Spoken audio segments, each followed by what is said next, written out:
আসসালামু আলাইকুম। এখন তো আমের সিজন, চারদিকে কাঁচা আম পাওয়া যাচ্ছে। আর এই কাঁচা আম দিয়ে একটা মজার রেসিপি করেছি, সেটা হচ্ছে কাঁচা আমের আমসত্ত্ব। টক ঝাল মিষ্টি মশলাদার কাঁচা আমের আমসত্ত্ব তৈরি করার জন্য এখানে একটা মশলা বানিয়ে নিচ্ছি। এখানে পাঁচফোড়ন, শুকনো মরিচ, মৌরি আর হচ্ছে জিরা খুব ভালোভাবে টেলে নেব। টেলে এখানে বেটে নেব। আর এখানে আম সেদ্ধ করে পিউরি বের করে নিচ্ছি। সবগুলো একটা প্যানের মধ্যে দিয়ে দিচ্ছি। আর দিচ্ছি এখানে চিনি পরিমাণ মতো, আর দিচ্ছি এখানে লবণ, বিট লবণ, শুকনো মরিচের গুঁড়ো, আর হচ্ছে যে মশলাটা করেছিলাম সেই মশলাটার গুঁড়ো দিয়ে দিচ্ছি। সবগুলো খুব ভালোভাবে দেওয়ার পর নাড়াচাড়া করে নেব। আর এখানে আমি সবুজ কালারের জন্য এখানে যে সবুজ ফুড কালারটা হয় সেটা দিয়ে দিচ্ছি।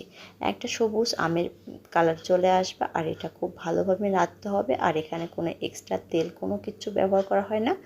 আর এভাবে নাড়তে নাড়তে যখন দেখবেন যে ঘন একটা আঠালো ব্যাটার হয়ে গেছে, সেই অবস্থায় কিন্তু নামিয়ে নেব।